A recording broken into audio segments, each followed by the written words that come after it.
好，大家好，各位网友朋友，大家好。师父好。那今天呢，我们就有这样的一个机缘哈，就是为大家学习了解一下关于地藏王菩萨的一些故事与事迹。那我在讲经的特点呢，就是希望是遵照原经的经文，大家能学到，并且用最直白的白话文呢，大家都能够听得懂，都能了解它的真正的内涵。一部经典呢，就是每个人解读的时候，都可能会有个人的习惯、因缘等原因。就是我们最重要的是在于是真正如实的了解而不是更多的争辩对，我们学到地藏王菩萨他的精神他的作为，那这是最重要的。地藏菩萨在大乘佛教这个系统之中，其实是非常重要的一尊大菩萨因为有这个概念，才形成了整个这个世界的这个上中下一个大结构的这样一个贯通，也非常符合于这个自然的道理。对，就是好人有好报这个作恶也必有报应。那报应在哪里呢？与这部经有关系。我现在就开始讲解地藏菩萨本愿经的经文内容了。首先呢是忉利天宫神通品第一。那这个如是我闻呢，就是在佛陀当时在世的2500-600年这个时期，佛陀那个时代，我们没有录音机、录像机，甚至文字也许还不够那么样的娴熟。我没有听说一部经是说就在佛陀讲的时候就是当场记下，而据这个佛教的历史资料来记载呢，大家都共认的是就是佛陀到离开人世之后就是有他的这些弟子传人有几次就大家聚会到一起，他们叫做集结，分第一次集结、第二次集结、第三次集结他们到了一起之后，来共同回忆和挖掘，说当时佛在哪个地方说了什么样的经典和教法经过这样的一些，尤其是大长老佛陀的一些重要的弟子他们的回忆，或者是重要弟子的弟子重要的这个回忆进行组合到一起甚至是被确定为这是佛陀所讲的法在这样的一种就是集结见证之下，才有了现在的这些若干部佛经我觉得它的完美性还是挺好的那我没有什么疑惑这部经也是非常完美的一部经文，至少是给我的教育是非常大如是我闻，应该说叫原本如实的，我听到了佛陀有一次是这样讲的这部经和法叫如是，就是原本的我如实听到的，我闻是听到佛陀是这样说的，这就是如是我闻那有一次佛陀在忉利天为母亲说法，那么这个忉利天呢，忉利天这个词汇就是在古梵文之中就是叫第33天。这个有一点巧合于中国传统非常古典的那个对于天地自然的一个认识我的印象之中，在中国的传统的民间传说之中，也是说最高的天庭是第33天，巧合那么这个忉利天的翻译呢，这个词汇的意思就是第33天啊，属于欲界天的第2层天，还不是最高的。几大天界之中，首先分欲界天，欲是有欲望的意思，有欲望有需求，这叫欲啊，就是欲界天啊。那么再一种呢叫色界天啊，这是大的板块哈，大的概念。那么第3种呢叫无色界天。好，那欲界天通常来说还从境界来说还不是那么的高啊。那欲界天的第1层天呢叫做4大天王天，对，第2层天叫忉利天，第3层叫做夜摩天，第4层才是兜率天，第5层是化乐天，第6层是他化自在天。那么这个6层天的这个境界状态是为欲界天，这个是有欲的，有欲有求的。我再描述一下他那里的状态哈。那这个忉利天的人呢，他这个身体的高度啊，大概就是1由旬。1由旬是古印度时期描述距离长度的一个单位。1由旬呢，大概现在来说就是 17.5 公里，也挺高的啊。并且那里的人的寿命就在那个忉利天，按照他的计时啊，他如果也论年的话呢，是为1000年。那里的人活1000岁，那他的1000岁相当于我们人类世界的3600万年。如果按照地球上来说，这个很长了啊，很长寿。但是在那个天来说还不是够长，所以它每一层天的这个生命的寿命也都不一样的长度啊。他们是有欲望，他也吃东西，好像还有性别，是吧？所以大家有个了解就好了哈。好，我们回到我们经文的部分。如是我闻，有一回佛陀在忉利天为他的母亲就是讲法。那么这个时候呢，当时十方世界，一切不可说的佛啊，一切不可说的大菩萨，也就是不可说的概念是指数量。哎呀，特别特别多，数不清的佛，数不清的菩萨都云集来了，到了忉利天来听佛说法，并且都是非常赞叹欢喜，释迦牟尼佛能有这样的机缘给他的母亲说法，大家都跟着沾光，这就是数不清的佛菩萨。先是第一个层面哈，所以大家呢都是欢喜赞叹的语言我就不描述了。在这个时候，大家这个欢喜赞叹之后，释迦牟尼面带微笑，放出了无量的各种的云朵云彩。先别说为什么哈，这就是有各种的什么数不清的那种云彩，什么大光明云呐、大慈悲云啦、大般若云呐、大吉祥云啦、大福德云、大功德云，反正这一切美好的云朵，无数无量的这种美好的云朵就会出现了。我理解就是吉祥的意思。因为有这么多的佛菩萨，这么多的圣人天神来了，这些云朵呢，就像是吉祥的一种能量，对，就来到这儿了。就是因为这个世间一切的，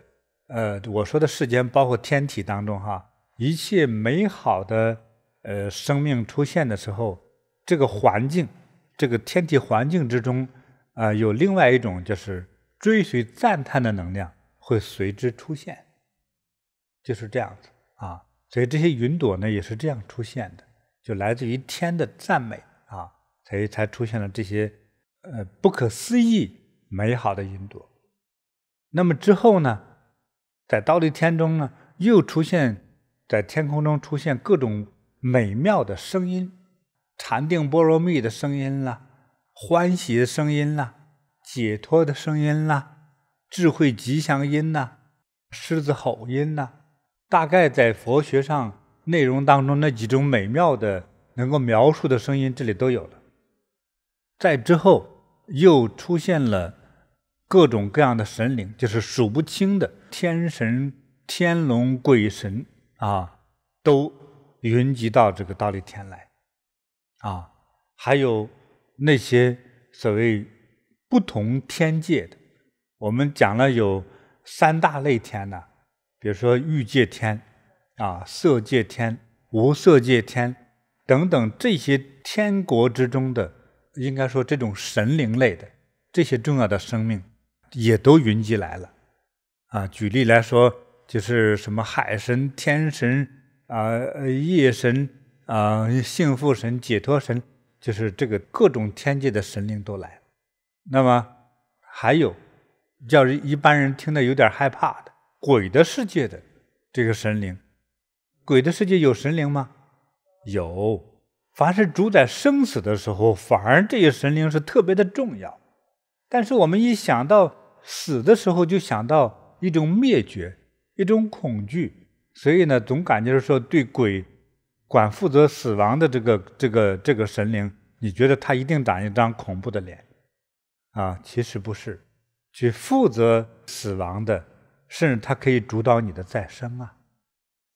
所以反而他不会觉得那么恐怖啊，只是来报复你的，是吧？你害了人，他报复你的，来个女鬼，可能是披头散发、满脸流血，你觉得很害怕啊。通常他主宰这个管理这个鬼界的这个大神，他没那么可怕，所以有各种这个阴界的这些鬼王都来，就比如说有恶目鬼王、淡血鬼王、淡精鬼王行病鬼王涉毒鬼王、慈心鬼王，那么无毒鬼王、福利鬼王、大敬爱鬼王，你看这个很多很多不同阴间的鬼王都来了。说到这么多鬼王，这一个鬼王就是主宰一个大的一个地狱世界，你多少地狱世界其实也数不清楚。所以几乎所有的鬼神界的这个主宰者也都来参加这次忉利天的大法会，这是真的很殊胜哈，这几乎是跨3界哈，之后这时呢，释迦牟尼佛对文殊菩萨，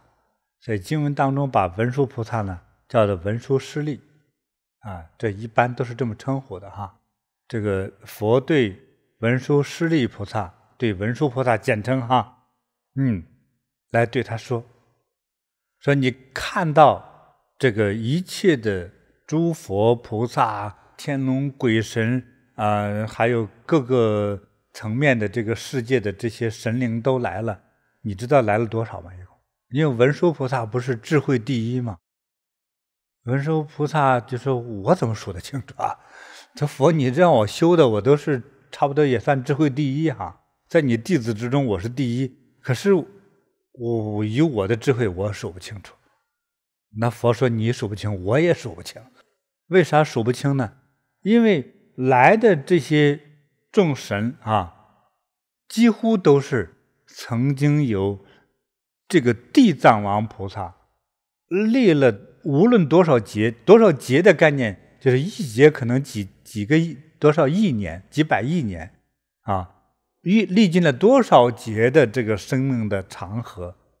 所帮助过、救度过、度化过的这些生命，他们都来了，这当然数不清那根本就是这个忉利天要立刻就要变得很大才行，要不然没法成，是不是要是买票的话，那真是电影院这个挤爆了，就是那太大了，来了无数无量的人。这些无数量的原因都是地藏王菩萨历代以来救度的众生，包括这些天王鬼神，都是这样子的。所以文殊菩萨怪不得呢，这是真是，我虽然修了那么多久但是我觉得都是不可思议真是了不起。听到佛所说呢，哎呀，我呢弟子我学到了。接下来呢，文殊菩萨还在对佛说哈，哦，这个佛您告诉我的呀，我觉得特别的欢喜，我又一次得到了最好的教育啊。但是哇，这么美好的事物哈，有一部分佛弟子，他这里指的是小果声闻，甚至天龙八部，还有一些未来的众生啊，未免会有疑惑，会不相信。这样的话呢，他就不会太接受，我们这样的教化和语言。你说这么神圣的这么一个大法会，他不相信的，甚至是会污蔑诽谤的。如果是这样的话，我就特别盼望着佛呀，您再给我们多开示一下，细细说一点地藏王菩萨他都做了些什么样的事情？他曾经比如说立过什么愿吗？他有什么不可思议的事情事迹吗？佛告诉文殊菩萨说，譬如拿3000大千世界里所有的这个草类或者树木或者是芦苇等植物，还有山啊、石头块啊、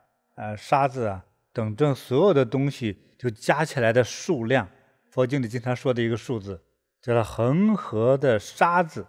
的数量，并且还不够。是每一条恒河的那么多沙子当中，每一颗沙子又是一个什么什么世界。说的我觉得我们的大脑都会被炸掉哈。说就是那么巨大的这样的无数无量没有办法计算出来的伟大功德，是指这个意思。我们没办法计算了都。为什么会现在来这么多的人啊，这么多的神灵来参与这一次这个大法会呢？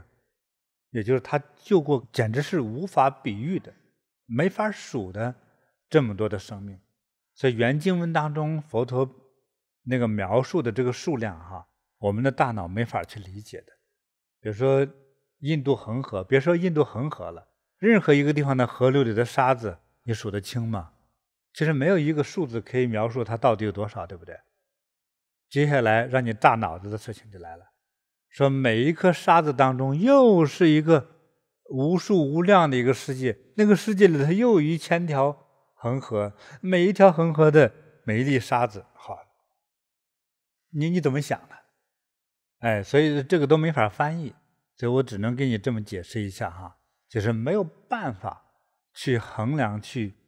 数清楚它到底做了多少功德，数不过来了，太大太大了，就是佛陀都比喻到了这个程度。对，他是这样的一位大菩萨。佛陀又说了一句，说这个地藏王菩萨他所做的这个功德哈，比我现在所说的这个还要再增加上几千万倍，大概。你算了，我们的脑子就炸了，没法描述它是一种什么样的数字概念。佛陀又说，这个文殊师利啊，地藏菩萨他的伟大的愿望是真的不可思议。若将来有后世的人，咱们都是这后世哈，后世的人，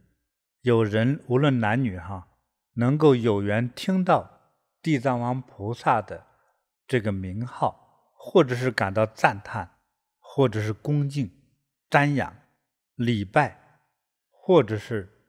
称念，也叫诵念他的名号，或者是咒语，或者是供养，或者是画地藏王菩萨的画像，或者是塑像，那这个人所做了这些事情之后而产生的功德，不仅可以上升到忉利天去，还可以连续的往生到忉利天100次，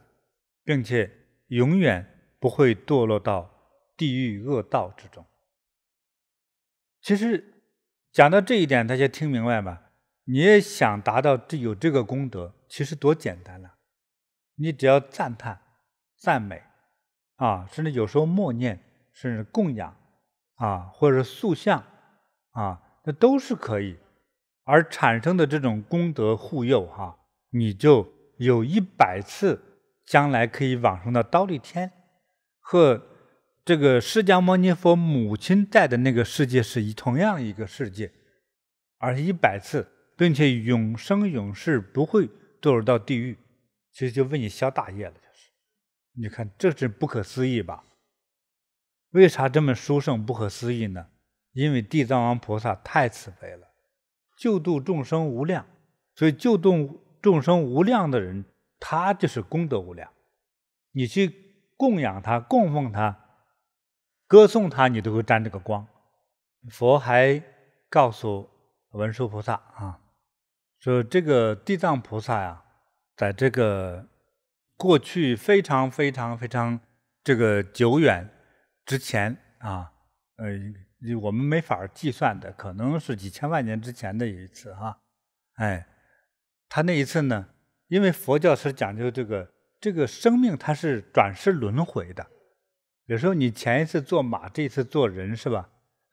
前一次做女人，这次做男人是吧？这都是有可能的。所以他这里讲到有一世这个地藏王菩萨呢，他转生到一位有修养的德高望重的老先生家的一个儿子。在经文里头呢，就把这个人呢称为叫长者子。这个长是一个受尊重的一位长老啊。对，那我们就把他，如果最直白的翻译呢，就是一位大公子。就在那个时代的时候呢，正好呢有一位佛当时正住在那个世间。那这个佛的这个名号呢，叫做狮子奋速具足万行如来。那这位大公子呢，有一次得以看到了佛陀的这个相貌，能够去拜见佛陀哈。哇，也是一种因缘。他看到这个佛陀的相貌非常庄严威仪美妙，哇，他心生了赞叹了，又羡慕哈，又崇拜。这位大公子就动心了，说赶快来请教佛。哎呀，佛呀，用什么样的方法，什么样的这个功德，才能变成您这样的美貌庄严、微妙具足啊？那么圆满的美妙哈！你看他是动了这个心，可是他的发心问的是变成和佛一样这样的，对，相貌具足，很有意思哈。那佛呢也有意思，这位佛就是说，他对这位大公子就说要想修到像我这样的这个圆满微妙具足的这种形象呢，就是你应当以后要永远的去用佛法去度化一切有缘众生。对这个大公子说了之后呢，大公子是怎么想的？觉得我就照着做。因为你看人，这就是一种因缘。那有的人你说拉倒吧，你是骗子。你看他有很多我就不相信。这个呢，佛给他一说他就信。我们在听讲这部经的时候呢，他有个很有意思的一种描述。他先描述到释迦牟尼佛在这个时候是在忉利天，在为母亲和大众讲法。所以现在我们的语言又回到了佛陀在和文殊菩萨对话的现场。现场的时候在描述说，当时那位大公子又怎么了？所以他这个跨时空这个时间点给大家讲一下哈。对，所以佛陀对文殊菩萨就说，当时这位大公子呢，听到佛说了以后呢，他就跪在佛前呢，在佛前就发了个大愿，说我现在发愿一直从现在开始一直到永远的永远，没法计算的那么长久的永远，我都要去度一切受苦的众生，用佛的智慧，用各种方便恰当的方法来度化他们，了脱生死之后，我才变成像你一样，变成这么完美和智慧再成佛。他发了这么个愿望，你说很奇怪吧哈？所以你们觉得这是一个巧合吗？不是巧合。对，我觉得也不是巧合。对，所以它是具有这样的慧根应该叫圆满具足的慧根。因为佛陀讲是这有一世的时候，那有没有之前世有没有做善事呢？有，还有前世、前前世，对不对？要不然他见不到佛陀呀，他也不会心生这样的敬仰与欢喜啊。哎，对，所以他之前就做了很多的功德，有就是非常圆满的这样的功德啊，这样的慧根，他才有这样的当时的想法，以及立刻就发出了一个比天还大的愿望，叫宏大的愿望。就是因为他在当时因为这位大公子在佛前发了这么大的愿望啊，所以直到今天他已经经历了，应该说是简直无数的长河时间对，经历那么多的时间呢，除了他受了很多苦之外，关键是他帮了很多人啊。对，经历那么长时间之后，可是他现在还是一位菩萨，还没有成佛。我觉得值得我们思考，值得我们思考啊！之后大家肯定说，为什么他度那么多人，为什么还是菩萨？我们以后再讨论就再说呢，在过去不可思量的这个时间过程之中当时这个世上有佛住世，又一个时空，这一世呢也没法计算是公元多少年，已经超越了我们人类计算的这个时间不知是多少千万年。有一次呢，佛陀在世，那这尊佛的名字呢叫做觉华定自在王如来。这尊佛寿命有400千万亿无量数劫，他这个寿命怎么算呢？就是永远活着，就是这意思。那你说有没有一种生命是这么长久的呢？我相信是有的因为我们人类活的寿命太短，你好好活能活120岁、300岁，都变成传说了，对不对？那你想地球上的石头多少岁了？地球上的石头一般都是超过了20亿年，都超过20亿年那地球和其他的星球，就光太阳系的当中的星球比，地球也还不是最老资格的星球，对不对？所以的话呢，那么宇宙，我们这个地球在宇宙之中就像一个细胞那么小，对，所以我们当跨过了我们的地球，跨越了太阳系，再看这个世界的时候，说活个几百亿年，那是很正常的事情。在这尊佛的这个时代呢，也叫做相法时代。像相法时代就是真正这个肉体的这个佛并不在此时此刻对，但是那个时候供奉他的这个因缘就见不到这尊佛的这个真的身体，对，可能是有他的形象的供奉，对，说在那个时候对，有这样一个故事，这也是佛陀释迦牟尼正在讲的故事。说有一位婆罗门的女孩，现在来说，什么叫婆罗门的女孩呢？就是她，因为在古印度她是一个叫做种姓，也就是她这个家族，比如说属于叫婆罗门。那什么是婆罗门呢？神职人员，他的长辈历代以来其实是修道的。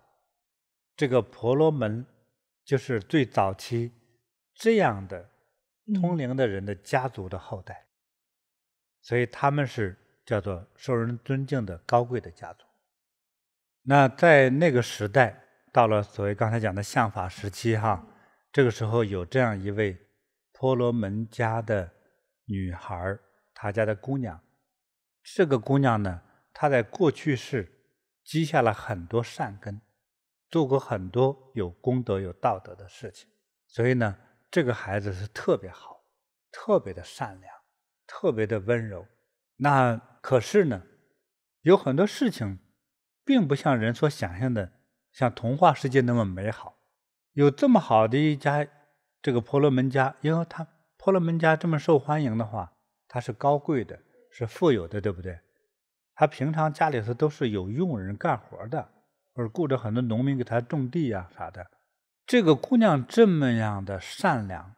啊、美好，并且非常孝敬父母，可是她有一位非常不讲道理的母亲，甚至是有点邪恶的母亲，因为她相信一些我也不知道什么样的一种邪说，所以她经常是也不信佛。你说什么慈悲，他根本不信你那套，所以经常还会藐视、诽谤佛门三宝。佛门三宝就是佛法僧啊。其实在今天的世界的不同的宗教之中，也是有一些不同的争议和看法啊，这个我们是可以理解的。但是呢，这个母亲不善良，还经常诽谤啊。我说可能对诽谤污蔑啊佛菩萨呀，还有这些修行人啊什么的，对，经常是这样口出恶言。那这女儿总想去制止他、校正他，但是没用，他就不听，所以这女儿劝也没有用，一直到这个妈妈去世了。去世之后，他的这位孝敬的女儿，因为她知道妈妈肯定去不了什么好地方啊，她为了让她的灵魂能得以解脱不要到地狱受苦，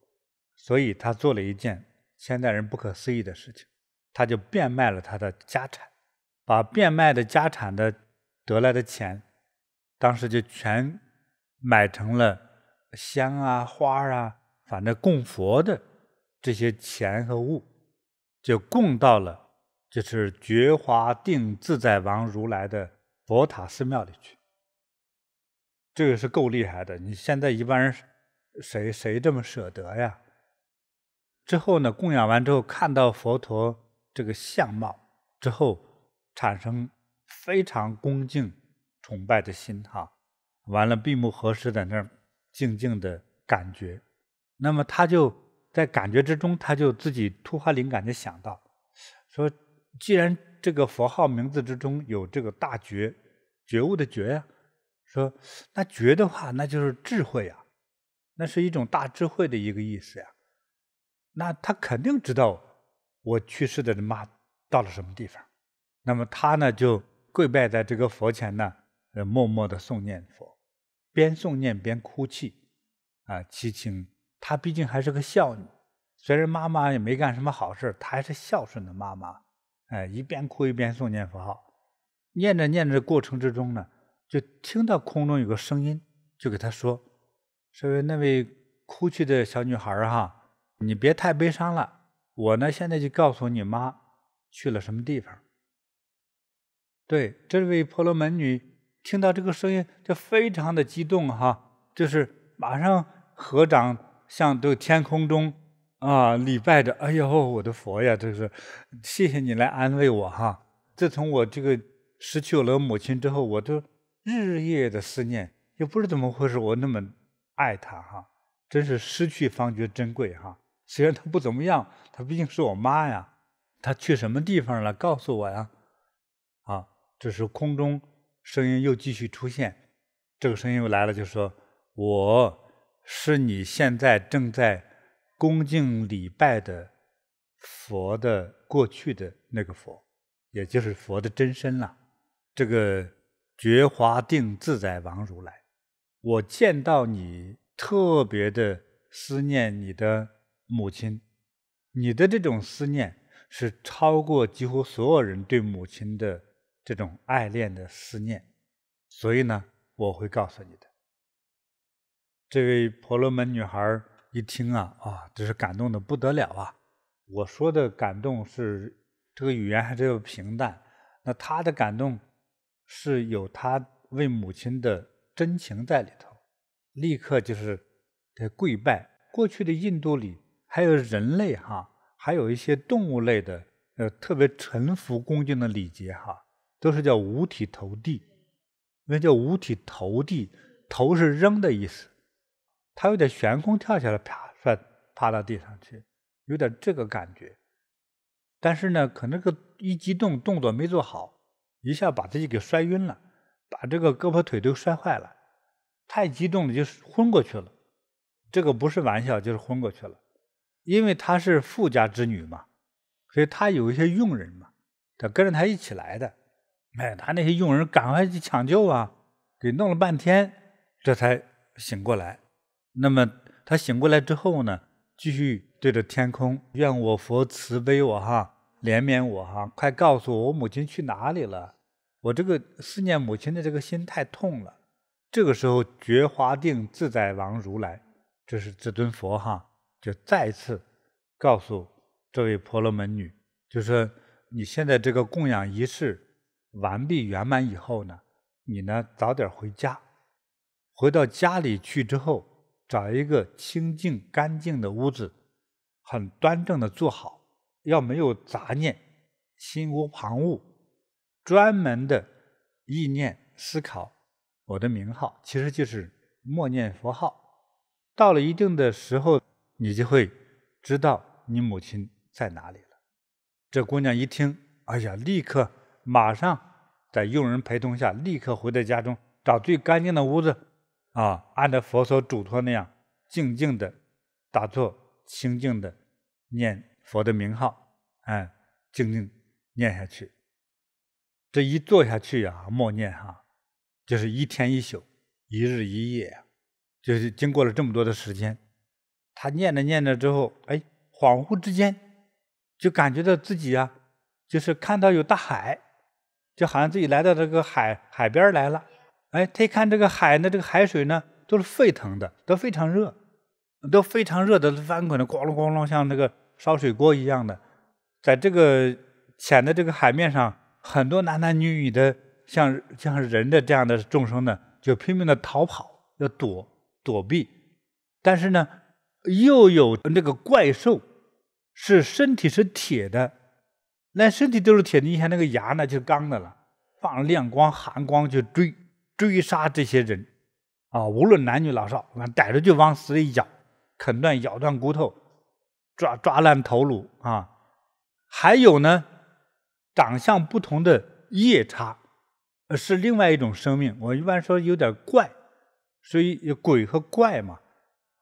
这个属于怪类的这样的生命，那都是每一个长得都是很奇怪的，有的很多只眼，有的很多只头，有的很多只脚，对，还有很多那个大牙齿獠牙都长在嘴外头。獠牙长了之后，它的好处是什么呢？它咬住动物之后就咬住你了，你跑不掉了。就是食肉动物都是长獠牙的，所以这个当时有很多，一个是铁的这个怪兽在追着撕咬这些人，还有呢夜叉，这是一种特有的一种生命的状态，长得各种各样奇形怪状的，几个头几个嘴几个爪子，几个脚之类的对，他们是应该是妖怪类的。他们呢帮着赶这些人，赶到有这个怪兽铁的怪兽追杀那个地方去，甚至还逮住捉住你的手脚之后扔过去，让这些怪兽吃。这个是一个很残酷很血腥的这样一个画面。那这个婆罗门女呢，因为有这个佛力的加持呢，就是她看到这个场景呢，她是有定力的人，因为她很信佛，之前做过很多善事就是她的前世，所以她看到这个场面，她也不慌也不恐怖。她在看到这个场景，她在观察，正在观察看的时候，就突然眼前来了一位鬼王不是一般的小鬼了，有鬼王。这鬼王还有名字叫无毒，见到这个女孩之后还给她行个礼，还对她说你好菩萨，打个招呼，还挺文明的。所以你怎么到这儿来了就问这个婆罗门女这女孩就问这鬼王，这是什么地方鬼王就说这儿反正你别害怕这是大铁围山的西边，是第一重海。这个女孩就是说，我听说过这个大铁围山这个大铁围山里面是不是有地狱因为早听说过这个事儿。鬼王说是里头确实有地狱。那我怎么现在来到地狱了呢？鬼王说这有意思了，来到这儿的只有2种可能。那第一种呢，靠这个佛菩萨的威神之力才能到这儿来看一看。那么第二种呢，就是造业太多、罪恶满盈的人到这儿来，都是些有罪的人啊。只有这2种情况才能到这儿来，知道吗？一般人想买票都没有，来不了的。那这个海水怎么像开水锅一样那个翻腾啊？那个水那么热那么烫，是怎么回事啊？这鬼王就说哈，这些人哈都是这个地球上这个犯过很多事儿的，做过很多坏事的这些恶人，他们都是刚死不久，就是刚死了49天以内的这些灵魂啊，就没干过什么好事，都是一些缺德鬼，才在这受这个苦。说能逮着他，能吃了他就吃了他，而且呢，刚吃完了之后，一会儿他自己的灵魂又跳出来了，又叫那些恶兽又逮住，又去咬碎他，啃掉他，都是他们要永远受这个苦啊，因为他们有罪过啊。还有一个问题呢，说这只是第一关了，这是新死的新鬼哈，49天以内，他没有什么亲戚子女朋友。还有修行人为他超度，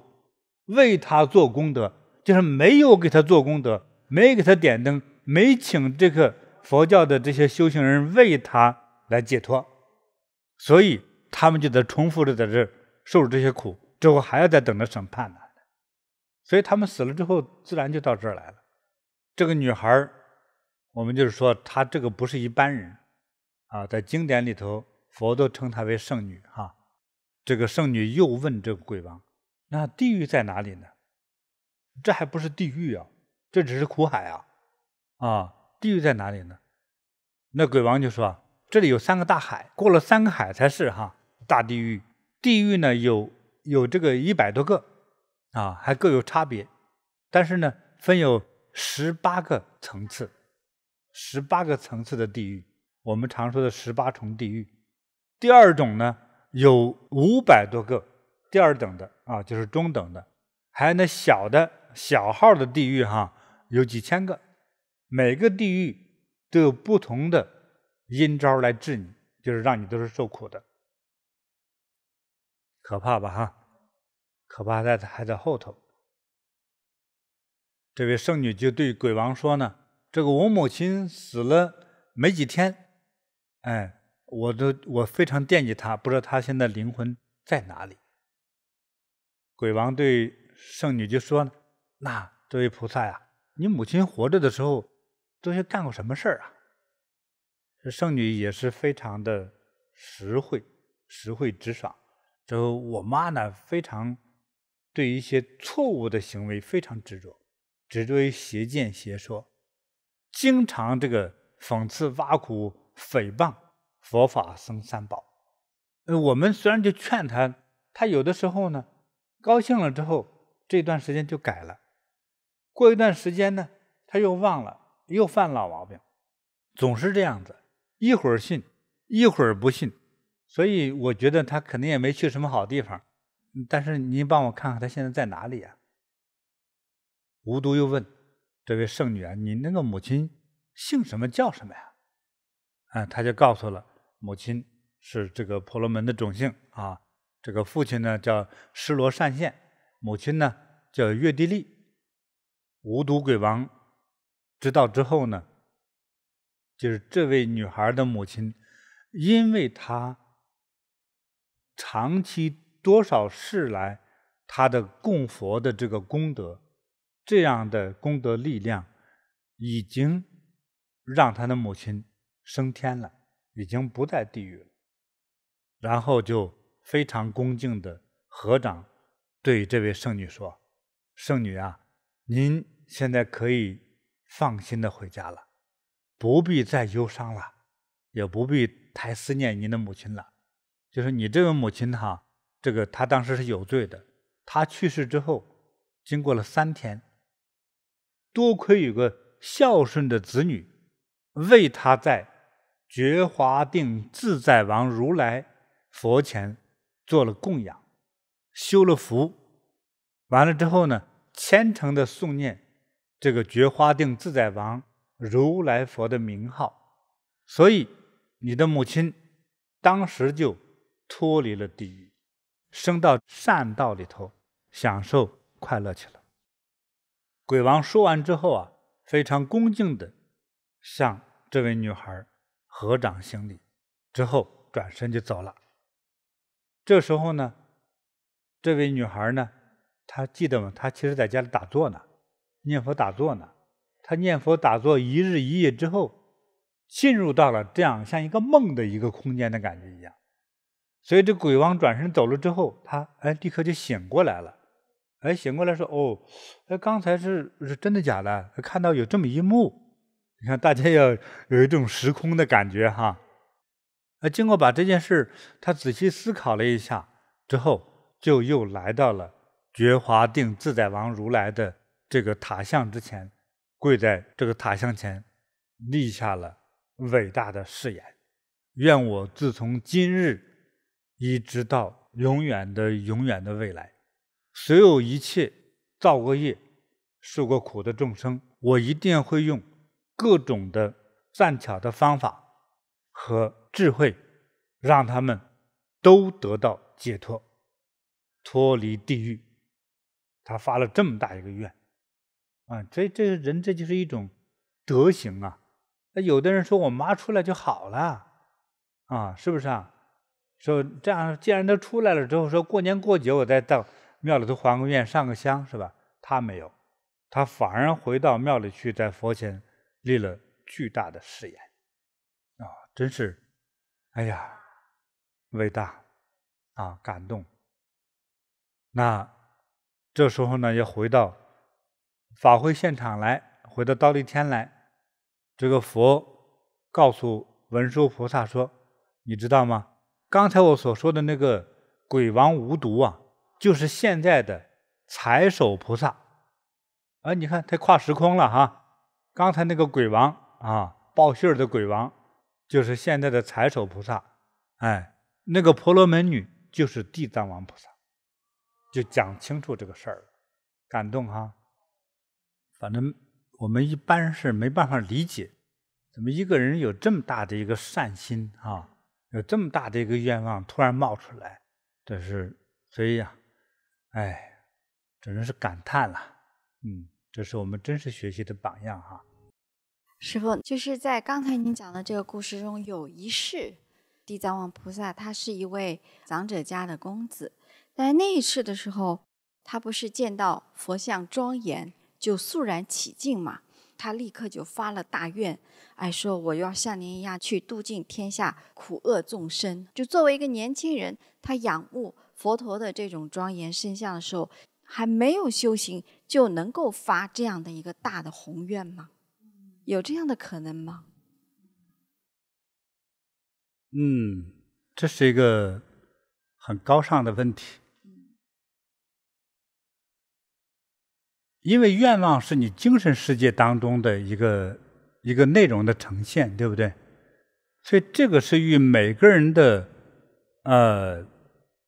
修行基础和善良的行为基础有关系。因为这个地藏王菩萨他在若干世当中虽然扮演着不同的角色的时候，无论是一个女人还是男人还是什么样的状态的时候，他有一个累世的叫善缘，他起心动念是善的，哪怕他没有那么高的修养，没那么高的境界，但是那一刻他被佛感动了之后呢，其实就像我们人世间有些人，对不对？我们讲的就是你敬我1尺，我还你1丈，就是你帮助我1块钱我还你100，是这个意思，是吧？你帮我搬过家受过累，对不对？我将来帮你盖房子，是不是就是我可以很高倍数的还给你。这种人就是有情有义，对不对？那叫知恩图报。我们收回这个愿望就算是地藏王菩萨有一世他是一个很普通的人，是吧？他的功德也不够那么巨大，但是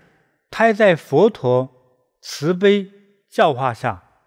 他感应到了佛陀对他有了一个方面的好，他就想用万倍的还。他还不知道怎么还，但是因此他就把他这个愿望一下就变得巨大了。巨大了之后，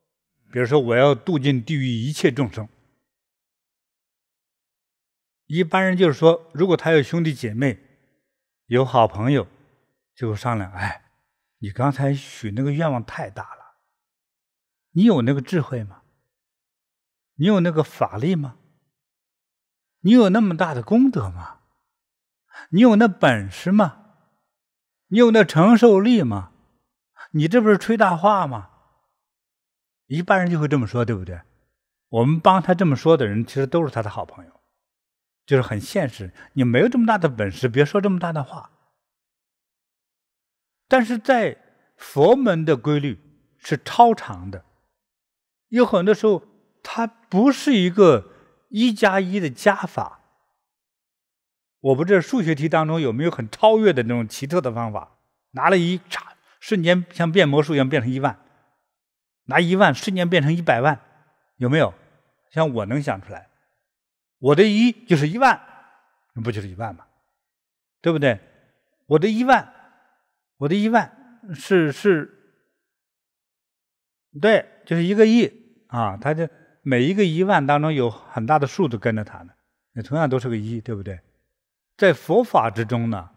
他如果说这个愿望不怕你大，就怕很真。我就真心，经常说移公移山的精神，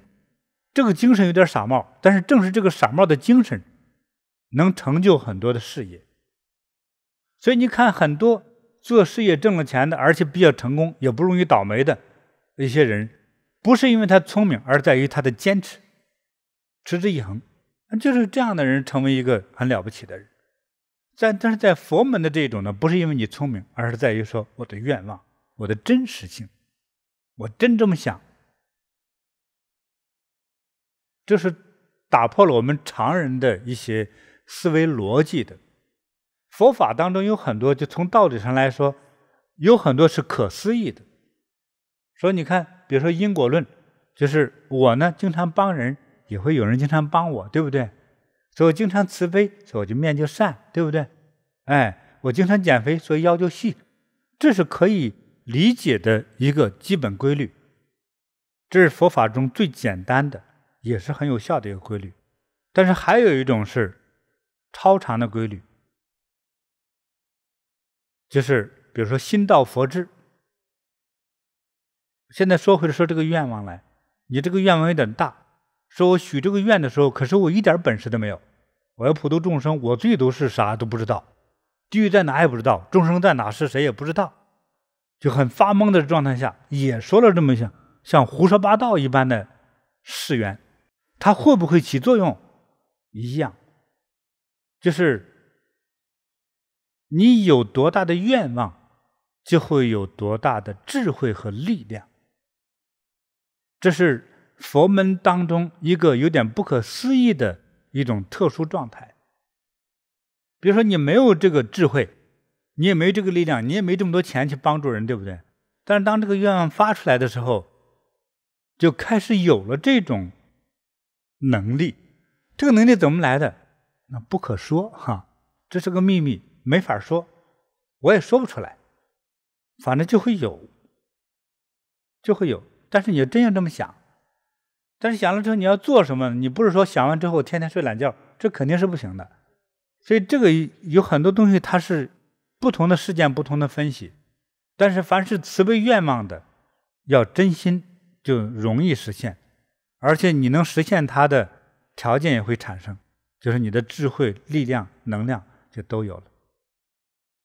之后还有一个问题啊，就是我们讲到的第二个故事，就是那个婆罗门女哈，她特别特别孝顺哈，是一个很好的孩子。可是她妈污蔑三宝哈，而且最后确实还下了地狱。可是这个孩子特别好，去做大供养，把妈妈等于给救度回来了哈。这个妈不懂道理，哎，他想那个孩子怎么那么懂道理，那么好呢？这个又是一个什么因缘，或者有什么寓意吗？我们每个人转世的之前，你是好人坏人不一定来着。比如说是妈妈生了这个女儿，人家说通常是生养他的人比他更懂事儿，对不对？可能是生活的知识，妈妈比女儿懂得多，但是为人行善的事情，女儿天生就比妈妈要多多了。这是女儿前世积德得来的，说天生下来她就是心慈手软的人啊。所以你看很多的小孩，你比如说你在地板上，你们家里头发现一个虫子，一个蜘蛛啊，除了小孩怕之外，你说弄死很多小孩不乐意。你尤其是拿一个有血有肉的一个东西，比如拿个小白兔弄过来说，咱们把它杀了，来，爸爸给你做红烧肉吃好不好？很多小孩就吓哭了，不行，不能杀啊，我要保护小兔兔，对不对？哎，这就是这个小孩很善良，天生很善良。同样是一个小宝宝小孩，你说来，爸爸把这小兔子给你杀了做红烧肉，可以，爸，我来拿刀，我来看。哎，这个小孩他就有业力就会重一些，所以每个人的根气不一样。还有很多小孩到3岁的时候，他能把小朋友家的那个铅笔橡皮给偷回家来，把小朋友的玩具偷回家来，对不对？他天生具有这种特异功能，所以那他前世的话就可能是个高手。你猜他什么高手？偷盗高手，答对了。说前世的业力带着今世来继续发挥，那未来等待他是什么？一定是惩罚。所以因为我们前世的这个功德业力不一样，不是说今天是我的父母他功德就比我高，我做儿女就功德不如他，这不一定。这个功德多少是与前世的功德有关系，当然今世的积累也是存在的。就像存钱，你过去你就存了很多钱来了，对不对？说我新到这个地方来，大家也不知道我有钱，你看我打个提包，你看全是黄金，一个道理，就是我之前我就提着钱袋子来的，这就不一样啊。所以这个妈妈的累世的功德不如女儿，这也正常。师父，我也得到一个启发，就是说这个孩子孝顺呢，不一定说非叫愚孝哈，就是听爸妈的，反而是要自己有这个正见，还要去修改父母的邪见，对，把他带到正路上来，这个真的是很值得我们来学习的。而且这种孝顺是持之以久的，就是母亲在人世间的时候，他就不断的去纠正他嘛，希望母亲能够改他的邪见邪知。即使这样，母亲后来往生了，这做女儿还是违心不忍，知道母亲的这个因果的这种感受哈，可能不会去到很好的地方，所以这个女儿还是那样孝顺，说还要去救母亲。所以这个女儿的那种善良慈悲哈，对，真的哇，真是大慈，令人感慨。真正大孝。所以就是地藏菩萨的前世嘛，对，真是感人。他其实就是到现在他已经经历了叫无数世，就是几千万世才修成这样的一种这无法描绘的大慈大悲，并且他的这个分身化身无限的地狱世界之中利益众生啊，真是难得所以我们伟大的佛陀因教导着我们伟大慈悲的地藏王菩萨不怕受一切苦，到一切地狱之中救度我们都是为了让我们在现在和未来不受苦。分身集会品第2，就在这个时候呢，这个无量无边的世界有无数个地狱之中的分身的地藏王菩萨。这里我要解释一下，这个一般我们在人类的地球这个世界上，地狱可能就那一个或者那几个，因为是在这一个世界。这个时候佛所说的在忉利天讲法的时候，他是说还有若干个类似像人类世界、天国世界什么其他的各种境界的这个，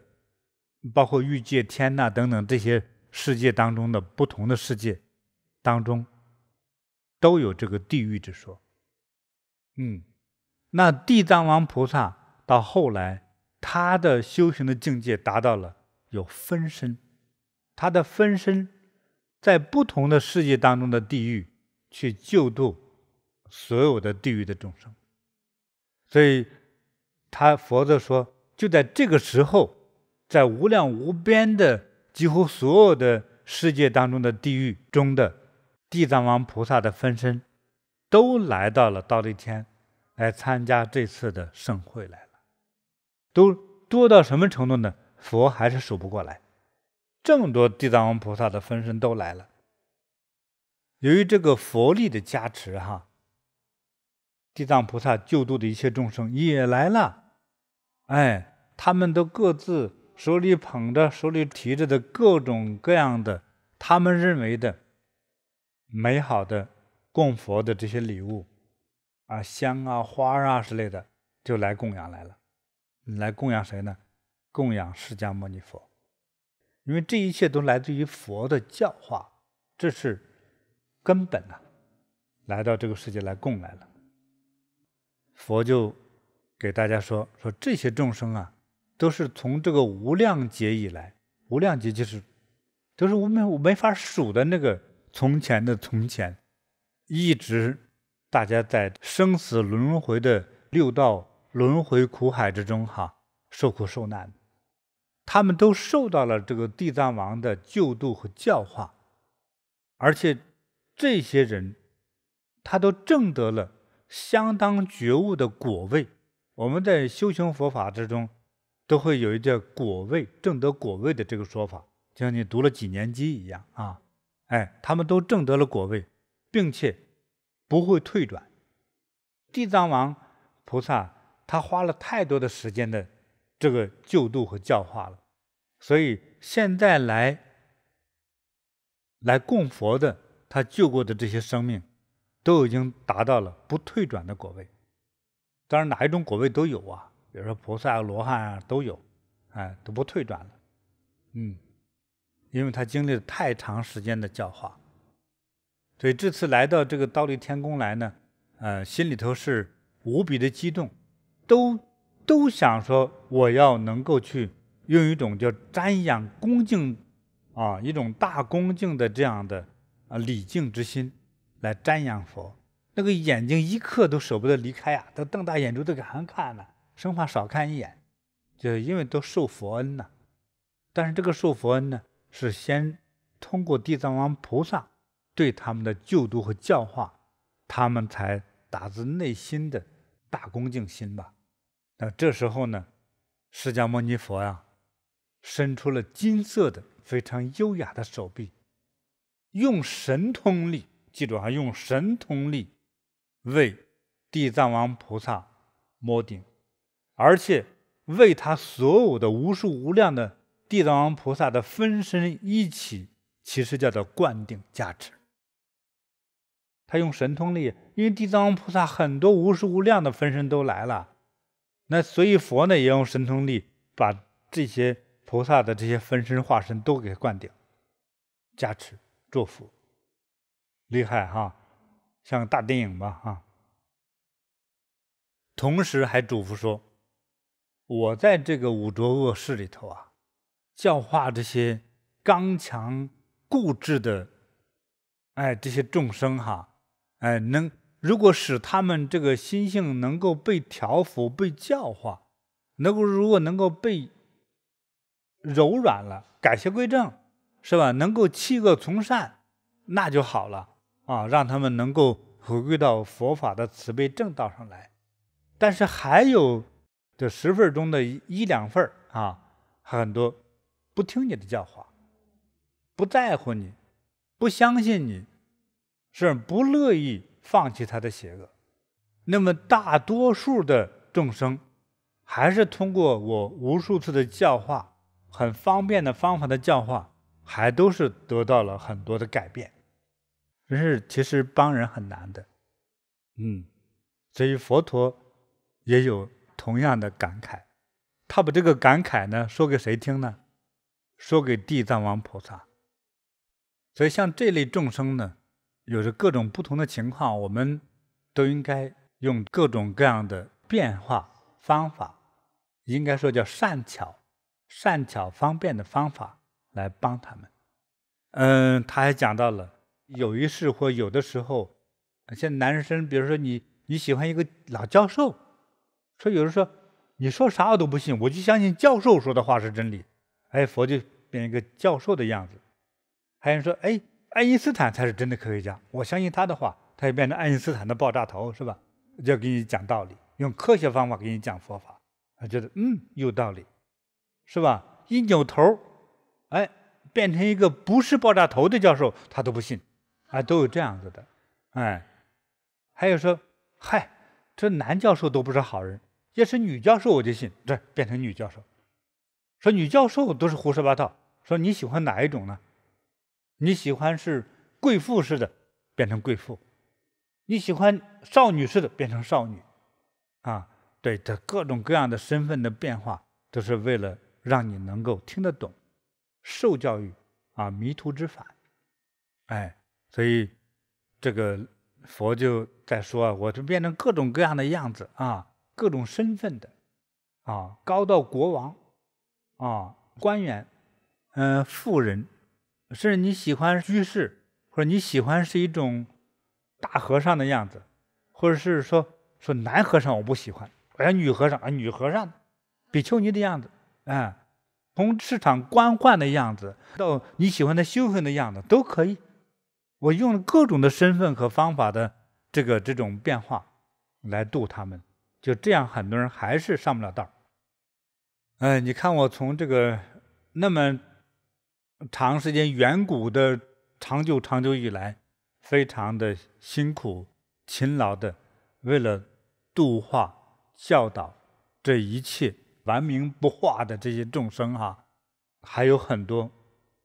教不了，还有很多不听你的，这些没有办法，因为这样的这个因果业力的结果，所以会有很多人还会落入恶道。就哪怕受过我的教育，受过我的点拨，他一样会落入恶道。恶道就是地狱了。那么这些受苦的众生堕落到这个地狱恶道之后，在受苦的时候这个是对地藏王说的因为地藏王菩萨体会到众生在地狱受苦嘛，说对地藏王菩萨说，你一定要想到今天现在我跟你说的这番话，你的这份辛苦和努力对地狱众生的救度和教化，你要坚持下去而且不厌其烦的用各种的方便善巧忍耐宽容绝对的慈悲去帮助教化救度他们，一直坚持到底。到什么时候呢？到未来佛弥勒菩萨降世的时候，你的工作才完成了。在这时那一切分身无量的地藏王菩萨们，就是那么多，因为是分身化身了这些菩萨瞬间和菩萨的真身合二为一，泪流满面深深感恩佛陀释迦牟尼对他的嘱托和教化，对佛表达他的心意，就说我从这个遥远的无量劫以来承蒙佛的接引，使我获得了不可思议的神力神通，还有具足圆满无量的智慧我所分的身遍布百千万亿恒河沙数的世界，就是数不清了每个世界里头都有百千万亿无数的化身每一个化身都能度化百千万亿的众生，都能使他们能够去皈依礼敬三宝，永远脱离六道生死轮回。这是地藏王菩萨的在佛前的表态哎呀，这个说的表达说好感动这些人中对于佛法方面所做的善事啊，在慈悲的佛陀这里所做的善事，哪怕他们做的像一丝一毫啊，或者像一粒沙子，哪怕细如一只毛啊，这样的慈悲善事哈，所产生的功德，我都会设法让他们不会堕入地狱啊，都能够免除他的那个过去的罪过，让他们这个脱离六道啊。所以请佛陀放心啊，您千万不要太担心未来造恶的一切众生啊，有我呢，我会非常努力的去帮助他们。就是这样的说了3遍，就是为了让佛安心。真是，哎呀，一位佛陀的使者呀，感动。就在这时呢，佛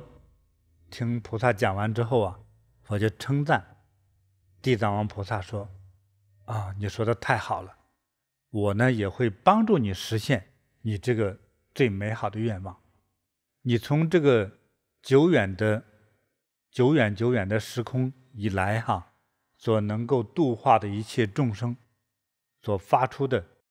伟大的愿望啊，一旦你把这些众生度尽之后，马上就证得菩提而成佛了。这是佛陀给他的许愿。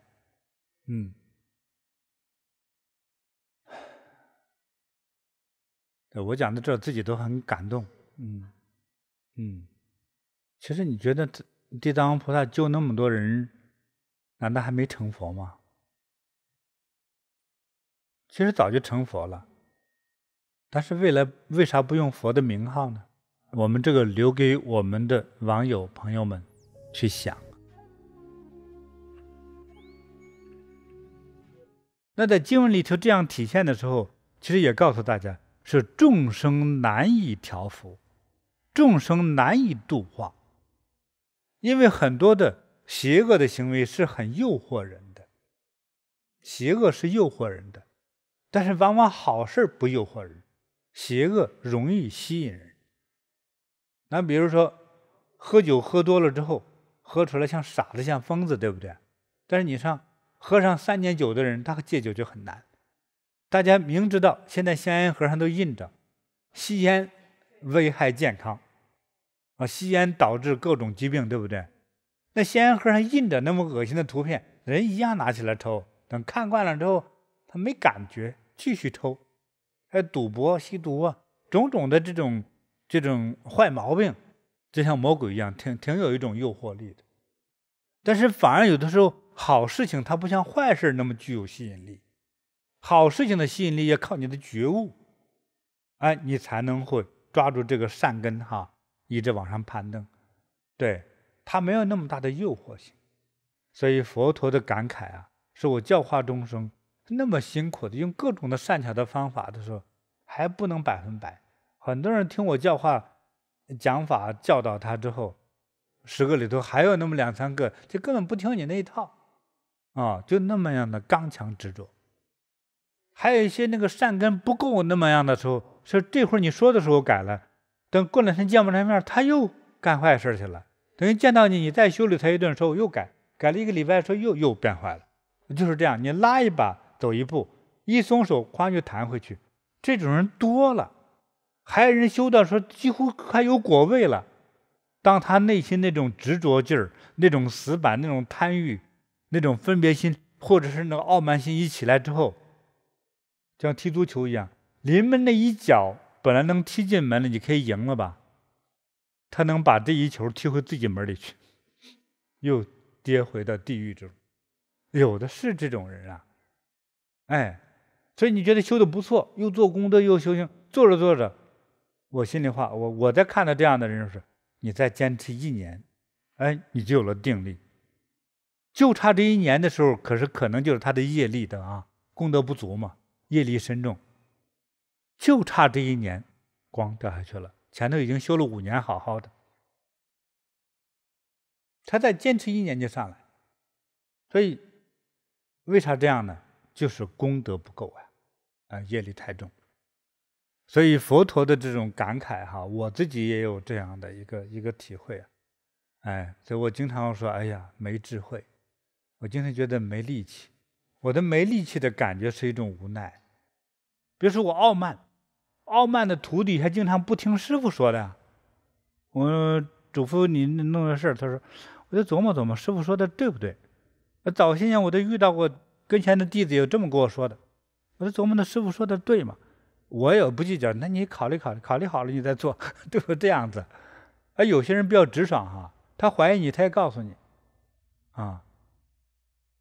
经常我说，你去把这个文件给我打印了。他说是吗？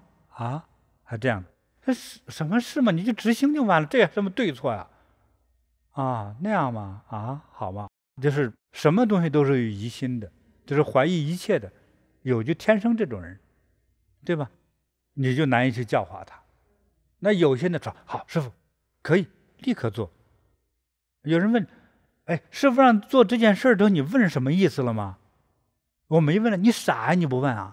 你上当了怎么办呢？那就是这样子。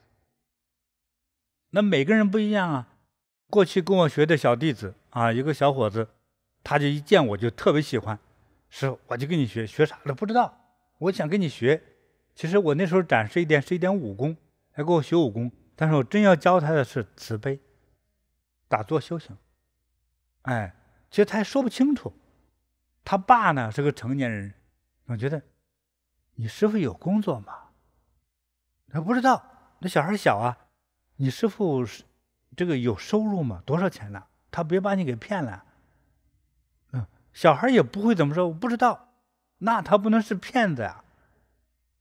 就他爸来审问我了，你有收入吗？你会骗人吗？最后你儿子给我拿钱了吗？好像没有。那能骗他啥呀？因为你儿子学到多少东西呢？对，所以有很多人，每个人他这个因缘因缘不同就会有人来了之后，就是感觉，哎呀，师父，他见我第一次，也没听说过，没见照片，他见我就一种感应，马上能行个礼甚至有的还会掏点供养，是吧？这个就是他之前就有这么善缘，所以有很多人有这个善缘，一见你之后，这就是我的师父，我就要去礼拜他，我就要去供养他，就有这样的人呢所以我们在每天接触的林林总总的人，那什么样的一种反应的都有，有的就一样特别虔诚也有的是一见你特别虔诚的临时性这一段时间他特别虔诚，过一段时间他毛病好了之后，他谁都不理，他像不认识你一样。所以这个因缘还有多种多样变化的，有的像台风一样，这一阵能量聚集了呼呼的时候，他非得求你不可，这也特别真诚。等这一个礼拜风刮过去之后，他见了你像没见你一样，目中无人都有，什么因缘都有。所以你看佛陀也感慨众生难以调伏，难以教化所以嘱咐地藏王菩萨，你得继续撑着呀，你得坚持你得继续你难行能行那你怎么办？难忍能忍不能忍也得忍是不是万事以忍为上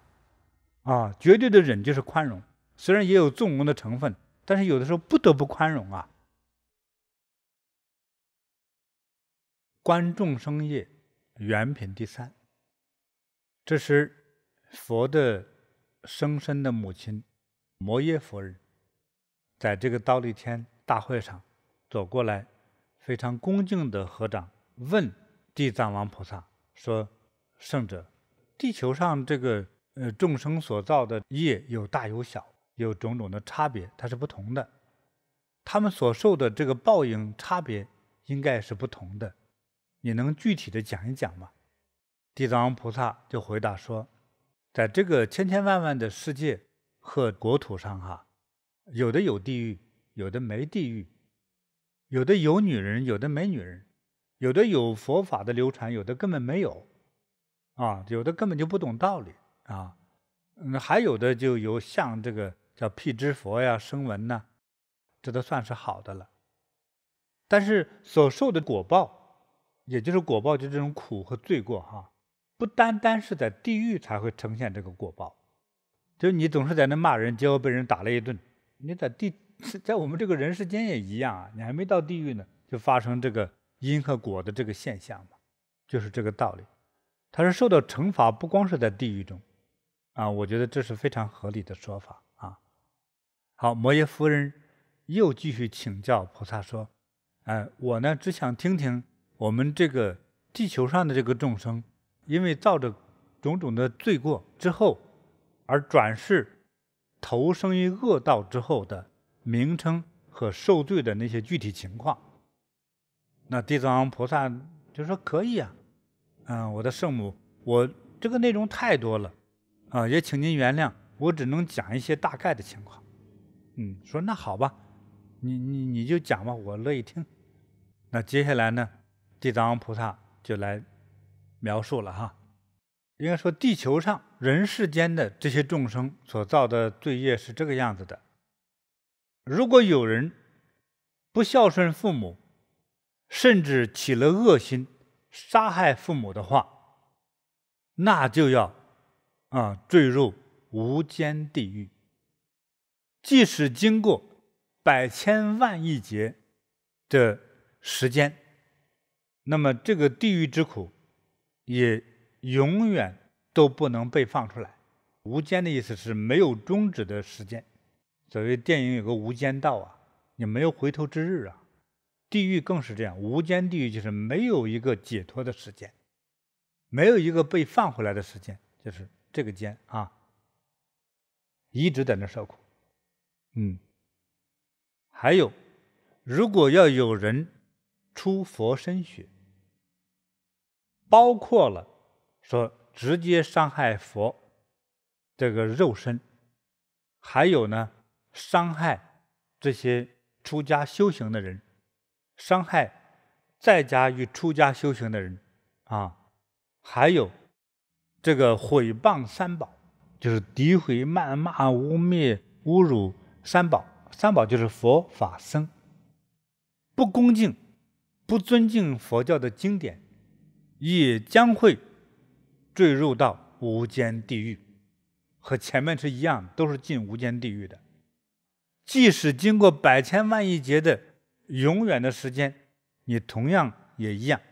没有出头之日。如果还有人这个侵占、霸占、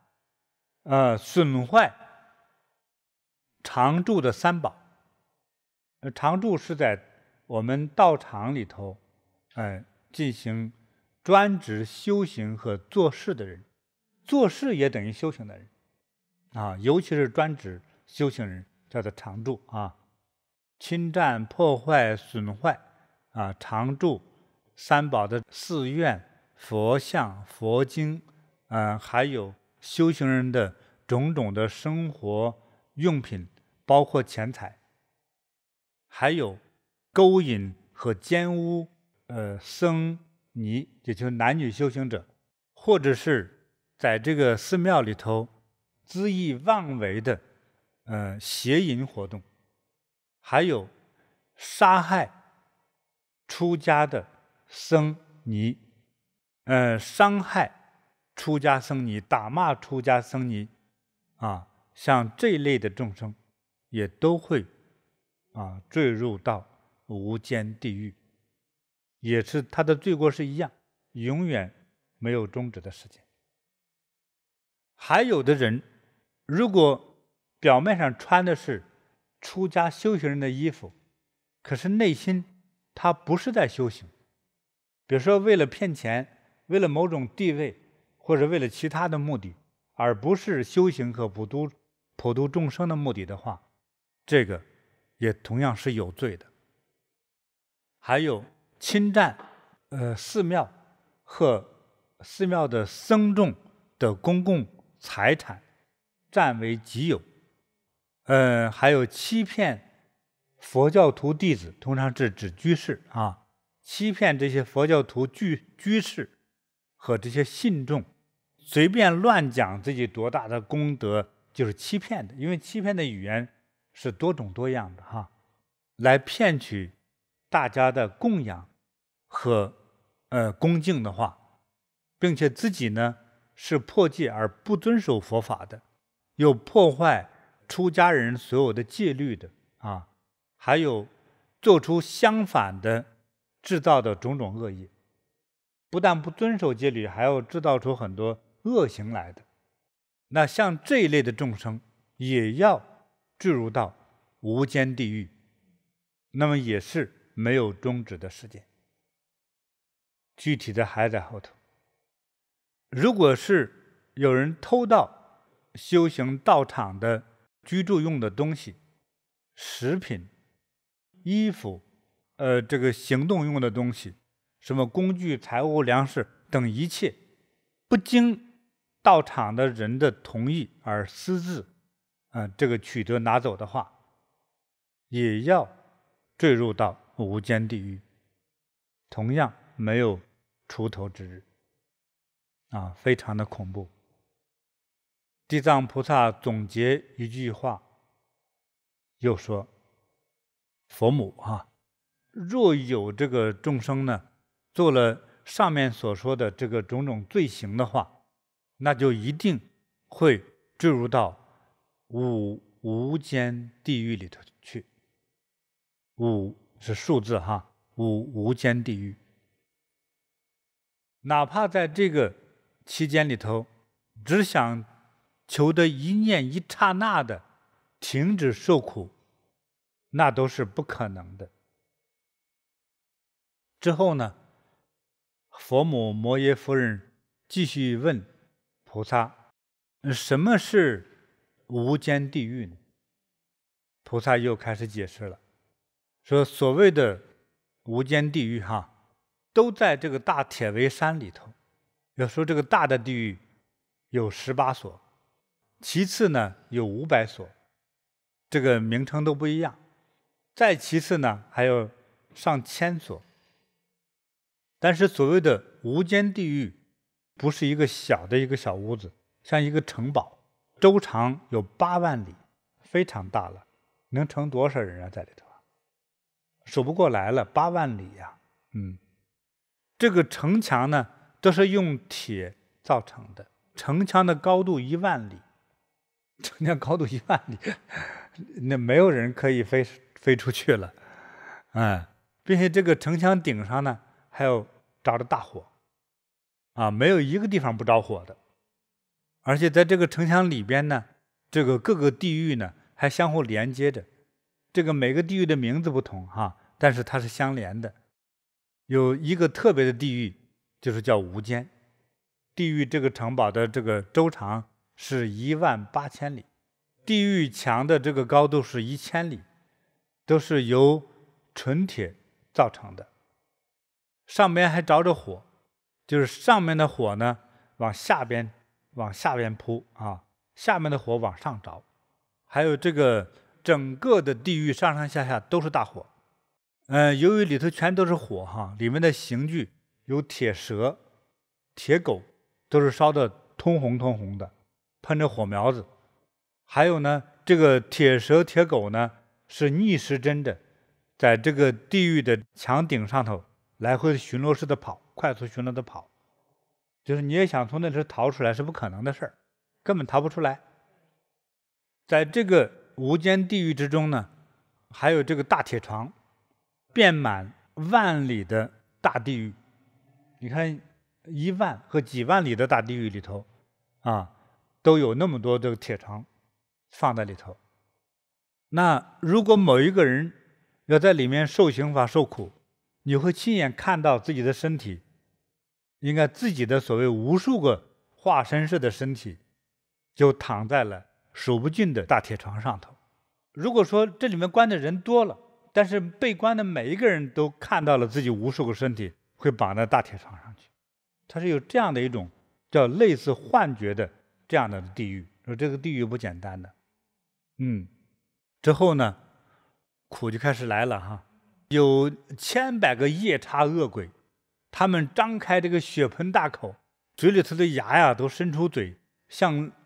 利剑一样眼睛又大又圆，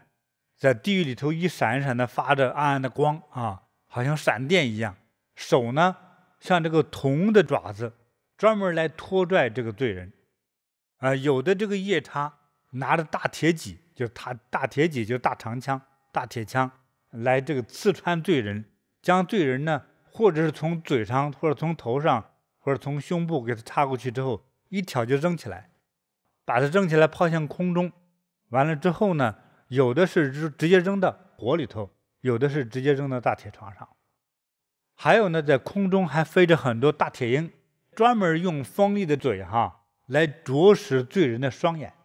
吃你的眼珠子。还有铁蛇专门缠住罪人脖子，使他们喘不过气来。这个蛇呀，它除了咬人之外，它能缠着脖子勒你啊。所以这些受罪的、受刑法的这些人呢，这些骨头这个关节里头都用长长的这个铁钉钉进去。还有把罪人的舌头给拔出来，用那个犁刀来耕犁。还有把他们这个肠胃掏出来，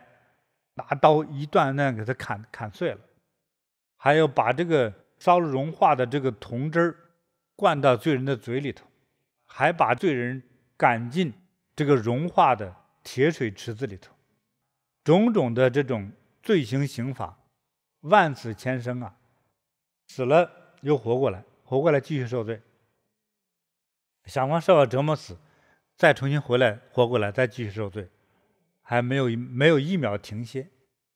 所以这些都是由于过去犯过的种种的这个罪业的感召，才到了这个地狱里头受尽这些残酷的刑罚。这样的一天中就有万千次的生死，那而且你到永远都不会停下来，要经过超过1劫的大劫，想跳出这个最惨最毒的地狱几乎是不可能，可怕由于这个地狱的时期特别长，它比这个世界容易被毁掉的这个世界，它要长出无限倍。比如说地球用多少年，比如说地球污染、暖化、垃圾，还有其他星球的撞击，有一天地球可能会整个都被销毁了，地球也被毁了，这个地球上的生物都被毁灭了，对不对？这个一定会有这么一天，就是早早晚晚。那这个地狱就很奇怪了，它不容易坏，它比这个地球耐用多少千万倍。我们这个死多少次了，人家那个地狱还都是存在的，它不容易坏它不容易给弄毁了它。它还有这么一个特性，受苦吧，它命还特长，就地狱的命特别长。假设说这个地狱到了一个真正毁坏的这个时间了，你会自动转到下一个地狱，受同样的苦，而永远你也出不来。反正不是这个地狱就那个地狱，地狱都是相连的，这个毁了那个接着来，就是这样。记着这可不是个好事另外呢，之所以称这个无间地狱呢，它有5个方面的含义在里头。第一个呢，就是日夜受罪，没有什么一个圆满停止的时间，因为没有停止的时间，所以这是第一个无间。无间就是没有完结的时间。第二，一个人都能把这个地狱装满，因为他给你造出很多化身来，把这个地狱就塞满。何况里头人本来就很多，就很满，所以里头没有任何一个空间，那里没有空间，所以叫无间，就是这样。第三，这个痛苦不断，地狱的这么多种折磨人的这个刑具和方法就是什么铁叉子、铁棒子、铁鹰、铁蛇、铁狼、铁狗，石锥、石磨、铁锯、钢锉、铁绳子、铁驴、铁马，种种的刑法都会想方设法把你给弄死。他无数无边的方法让你受苦，所以也叫做无间。好，接下来第4个无间不论身份，不论男女，不论你是任何一个种族民族，不论你是中国人还是外国人，不管你是皇帝贵族还是普通百姓，还有不管你是神是龙是天人是鬼道，不管是谁犯了罪就到这儿来，所以他还不挑身份，谁犯错都能进去，所以没有身份上的差别。所以这是第4个无间，还挺公平哈。第5个无间是叫念念无间。倘若如果进到了这个地狱里头呢，从一开始一直到永远百千万大劫，一直日日夜夜，它就是没有1秒钟能停下来，没有停下来的时间，所以叫无间。这个无间是指没有停下来的时间，你一直在受苦，甚至你的痛，你还没有觉得这一下痛还没过去呢，下一个痛又来了。那每一个痛都是让你痛的要死去活来的这种折磨，因为是受苦呀，受刑罚之苦啊，还不是人生命运的多舛啊，什么起起伏伏那样的，这个不是，直接你的身体肉体直接在受苦。地藏菩萨对佛母就说，无间地狱的这个情形呢，我只能粗略的给你这么讲，如果要再详细讲我讲那个几千万年都讲不完，那里头折磨人的招数太多了，他就是到那儿受苦去了。我现在给你讲的都是粗略的讲而已。这个摩耶夫人就是佛母摩耶夫人听完地藏菩萨这么说之后，真是为在地狱受苦的众生哀愁不已啊，恭敬合掌，向地藏菩萨顶礼之后，退回原来座位上去了。哎呀，不知道怎么说呀，这个内心的这种感觉没法说。师父好，那这个缘起就是佛陀是为母亲讲的这一部经啊，那为什么佛陀要上忉利天为妈妈讲这一部经呢？首先，在忉利天讲这个经的原因呢，是他母亲就是往生到的忉利天，他母亲现在住的那个天宫就在忉利天，所以他在忉利天宫讲的这个经，他其实看母亲去了，看望母亲的同时讲的这个经。对，所以这是讲经的地点的原因。但是讲到这个地藏菩萨这一段内容的时候呢，我觉得每一位母亲，你生养自己的孩子这样的这种无私养育子女的功德，足可以往生到忉利天去，这是我的一种猜想。那么再接下来呢，就是这部经也是说给母亲听的，天下所有的母亲听的。你有生儿育女的生育能力，但是你也应该要具有这个管教儿女的智慧。你的儿女做错事，做罪过的事情，其实做父母的是有职责的。你想哪一个儿女，别说进地狱进监狱的时候，哪一个母亲不是恐怖悲伤到叫悲痛欲绝的状态啊？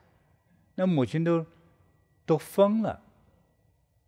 说孩子出点事儿之后，母亲先受刺激，很多都疯了傻了自杀了，都有很多呢。那你既然恐怖到结局是这样的时候，那每一位母亲就应该读一读这部经。当我们做错事对吧，甚至自己都不懂道理，做了错事，你的行为会直接让孩子去模仿的呀。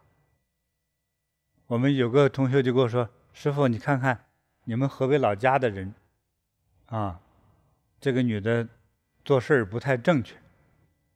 而且这不是演戏这是中国国内的现场的一些情感节目这个河北一个地方的一对夫妻，中年夫妻，打架闹离婚，因为解决不清楚，或者决心没有完全下定，就跑到这个节目上来让那现场的人给评论评论，到底谁有理。那夫妻俩人都觉得我是拥有真理的，就来了。结果那个结果是什么样的呢？她的丈夫呢是个做建筑工程的包工头，就是养家糊口。那这个女的呢，就是做家务，就养孩子、管钱、管家务。那有做事的时候是什么样的呢？比如说过年过节，他们和双方的父母没有住在一起，这个女的就做主买礼物。比如说女方说回娘家，不但把他们开的车还要洗得干干净净、漂漂亮亮，还要买上大量的礼物，贵重的礼物，每一次像人民币几千块钱、上万块钱都要买。老公不能说一点点不开心的话，说买这么多干嘛？他们用不着这些东西。说那不行，我是我们家兄弟姐妹中的长女，我是大女儿，我要尽孝，那是我亲妈，知道吗？你这个不孝女女婿，就来一句。可这个男的说，那到我们家看望我父母的时候呢，你不是啥都没买吗？他说孝敬你父母是由你们家的兄弟姐妹要孝敬的，与我儿媳妇有什么关系呢？我也不是没有买啊，我不是买点萝卜白菜吗？你买点菜花20块钱人民币，人家买一双皮鞋最少200块，对不对？那不一样嘛。还有呢，他为了显摆自己对这个他的男人有绝对的统治权，他们和一些老姐妹出去卡拉 OK 比如说8点钟说老公你来接我，5分钟我必须回家。那老公呢就在停车场等候，一等候就是4个小时。那个就说这个女的说，我让我老公几点钟来，他赶不来，然后等4个小时他赶走，他走了之后我收拾他。两人为一件小事吵了个架，这个女的把她所有的存折、房产证全拿到娘家去了。现场评判的人说，就算离婚的话，就算给你分一半，你也是被动的分一半，你是白赚来的钱，对不对？你也没有权利把人资产全拿走呀。他说我就这么着，反正是我们家的钱，如果他怎么着我把钱全拿走了都不给他。说你这本身都是违法。他说我们家的法就我说了算，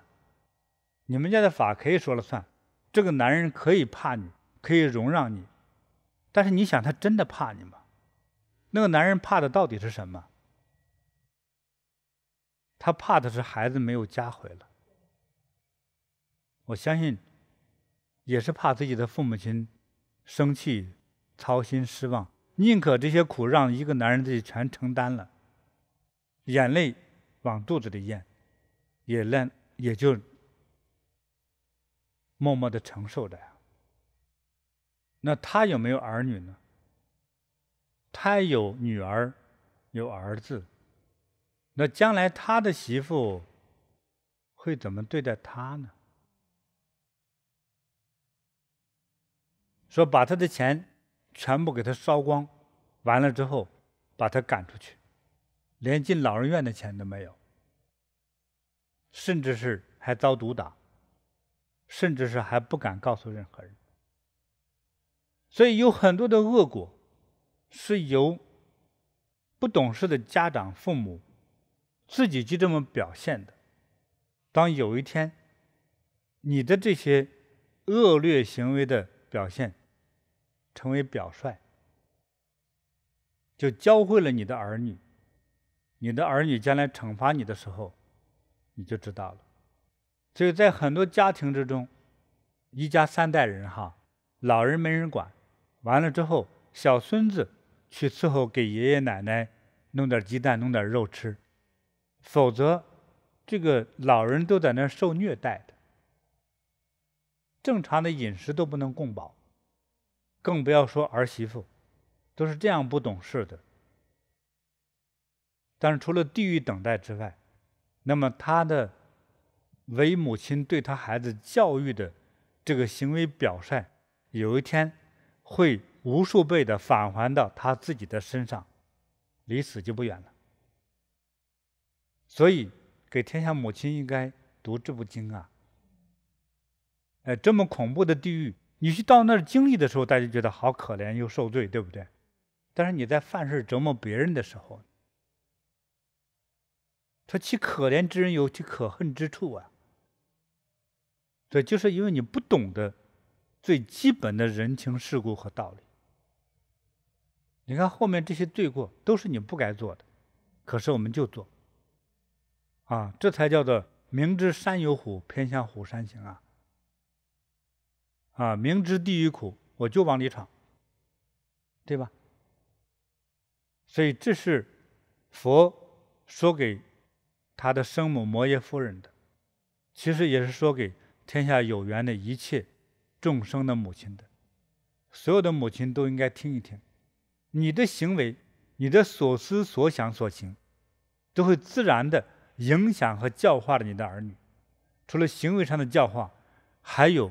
业力的承担呢。那你将来去哪里呢？难道仅仅到地狱才受地狱之苦吗？你难道不会被恶报到人间受此地狱之苦吗？之前有一个同学传给我一个视频啊，一个母亲看样子60多岁，又大吵大闹，儿子啊，你为什么不让我进门呢？我是你妈呀！他吵着想让邻居出来之后，让这个儿子显得没脸见人。这个儿子出来跪在门口说：“妈，我不会让你进我的家门，你无论多么喊。我3岁的时候，你自己去享乐，找了另外一个丈夫，把我和那个最穷的爹扔下之后，今天你还有脸回来说我不让你进门呢？你知道我们受的苦吗？”所以很多父母是伟大的，但是有很多愚昧的父母，满足自己的种种欲望与贪婪啊，不管儿女受苦，不管你的长辈在那受苦，到有一天这个恶报回到我们自己的身上啊，回来的时候，请记住自然规律当中，你付出去的是1，回来的时候得的是1万了。你那个苦还在后头呢，这是加了无数倍加到你头上去，知道吗？你供佛慈悲的行为，你得到的那样的善报，那个善报善果也是1乘1万，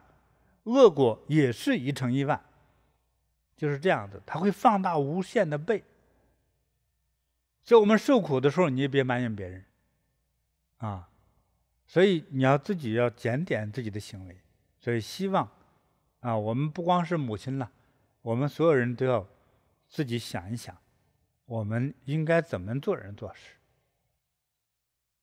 所以这里尤其是提到了一个孝，进到无间地狱当中第一个罪过的是吧？不孝父母，甚至是杀害和伤害父母者，必堕入无间地狱。之后就是破坏佛法僧侵害这个修行人的一切财物啊、人生啊、荣誉啊，这是最大的大罪。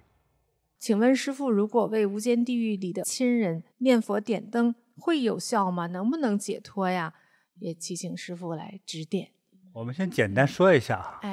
要有这个因缘要有这份巨大的能量，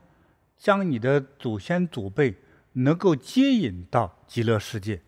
他才能出得来，知道吗？地狱之门开了之后，也轮不着你出来。那个围墙1万里高，你能出得来吗？你出不来，那谁能让他出来呢？佛地藏王菩萨才能把它弄出来，知道吗？佛去了之后，那火立刻就灭了，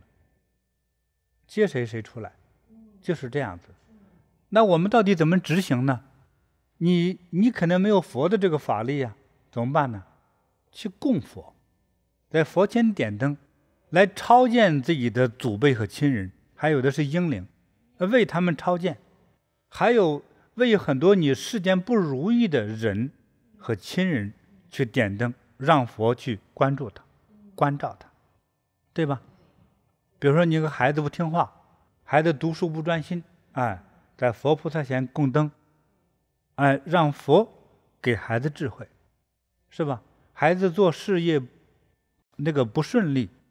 在佛前点灯供佛，让佛去帮助孩子，就这样子，光靠我们的人力是做不到的，是吧？所以要想改变这些可能会引发的这个恶果可以要借佛的力既改变我们的亲人朋友，最重要的还改变我们自己，我们自己的心要改变。那种奸吝吝啬的人的话，是因为他们太自私他总在索取和要求别人，要求别人的本身就是索取。说你必须穿整齐，穿成我要的样子，你头发必须弄成什么样子是我要的样子。因为很多人说我为了你好，你的行为要符合于我的，这哪怕临时的要求，这就是自私，你在满足我的感官。还有很多说根本做这个事儿没意义，说为了满足我对你的统治感。就像军人当了兵之后，为什么新兵训练都去了之后，立正、稍息、跑步，不管是刮风下有大太阳，就是让你要服从他的命令的。军人不得已不服从命令，所以军人一个口号叫做服从命令为军人的天职，对不对？但是你一起生活的人不是军人和长官，你没必要去强迫和命令别人，对不对？不要命令别人成为自己的快感，否则你容易造成犯罪的这个现象。你自己犯了罪，自己还不知道呢，说我没做什么错事这每件事上对别人吝啬一点，最后变成大吝啬，甚至是灾难。那种艰涩那种尖刻感，那种刻薄，那种对他人的强迫症，那种对他人的恶劣的要求，手下留情，嘴下留情要心慈手软，才是解脱之道为了让自己成为一个善良的人，你先学着去做供养布施。所以大家是有必要好好学一下这部经这个听起来呢会让人不舒服会让人有点毛骨悚然，但是我觉得呢，我们有所畏惧就有所收敛有所明白那种危险性，就应该学会懂得好好做人。出路也给大家指引了希望大家好好去做做一个慈悲善良有智慧的温文尔雅的人真正做一个善良的人，无论对家人还是对其他社会人，还是对这个世界上的一草一木，都应该怀着慈悲感恩的善良之心，我们才能得到一个美好的结果对于这个长辈的这个孝敬孝顺更是至关重要的，要不然的话，我们会有一天这个因果呈现的时候，到时就晚了。这样说，你一个腿上有个毒疮不治，等慢慢扩散之后，医生告诉你说锯腿才行。说如果你早来治半年也没事说吃上几天药就好了，对吧？因为你不管，所以它就蔓延下去，它就最后就发作了所以很多的行为，我们知道错误一定要改正我们将来才不会受大苦。所以最重要的是大家听到过这部经我觉得就可能不容易掉入到这个苦海和地狱之中，因为我们都会有所被震动，我们就开始从这种迷茫的昏睡之中这个警醒起来做慈悲善良的人。祝福大家吉祥如意，长命百岁，幸福快乐，下次再见了。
小的红点里，人生就此欢喜。我快乐了，我健康了，我幸福了，我美丽了。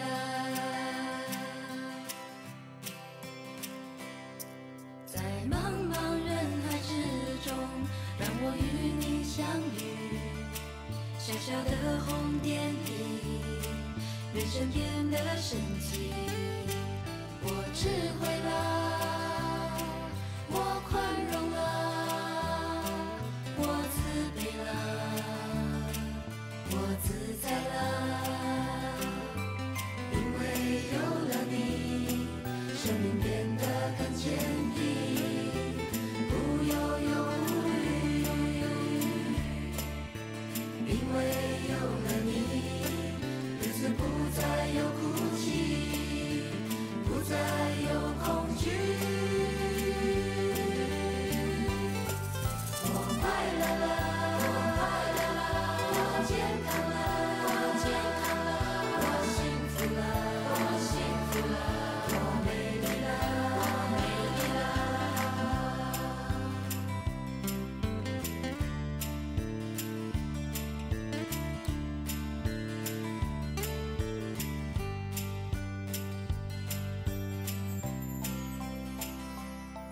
在茫茫人海之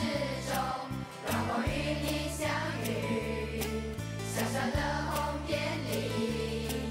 人生就此欢喜。我快乐了，我健康了，我幸福了，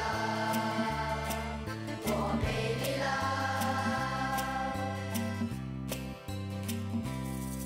在茫茫人海之中，让我与您相遇。小小的红点里，人生变得神奇。我智慧了，我宽容了，我慈悲了，我自在了。因为有了你，了解生命的真理，救寻的意义。因为有了你，日子犹如彩虹般美丽。我快乐了，我健康了，我幸福了，我美丽了。我快乐了，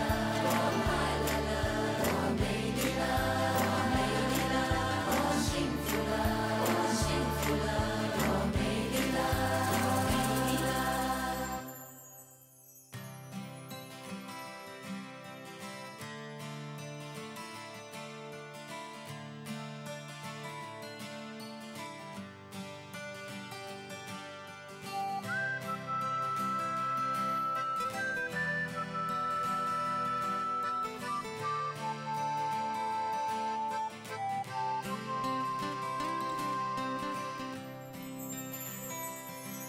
在茫茫人海之中，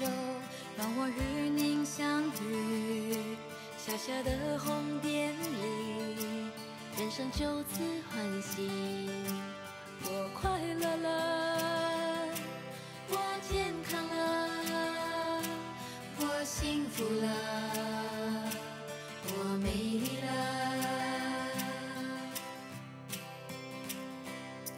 在茫茫人海之中，让我与你相遇。小小的红点里，人生变得神奇。我智慧了，我宽容了，我慈悲了，我自在了。因为有了你，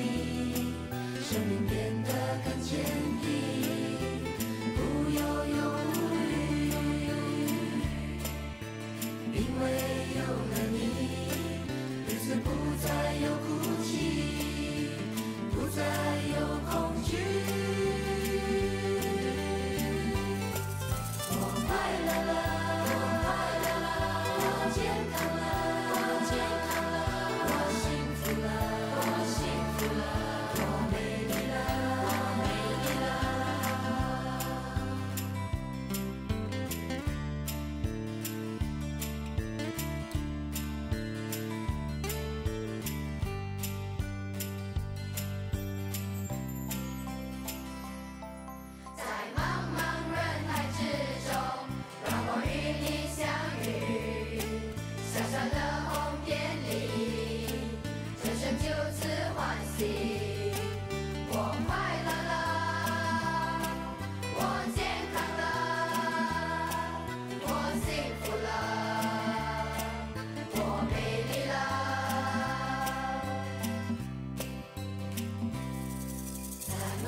变得神奇。我智慧了，我宽容了，我慈悲了，我自在了，因为有了你，了解生命的真理，救寻的利益。因为有了你，日子犹如彩虹般美丽。我快乐了，我健康了，我幸福了，我美丽了，我快乐了，我美丽了，我幸福了，我美丽了。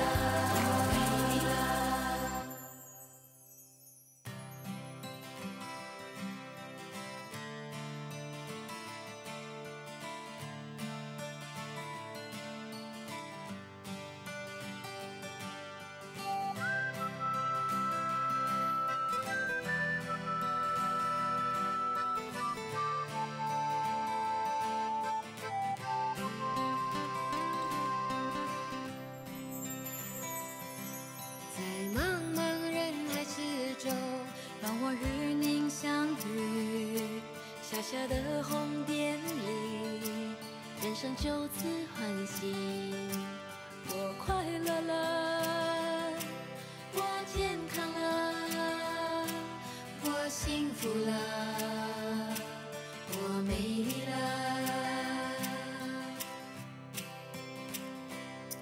在茫茫人海之中，让我与你相遇。小小的红点里，人生变得神奇。我智慧了，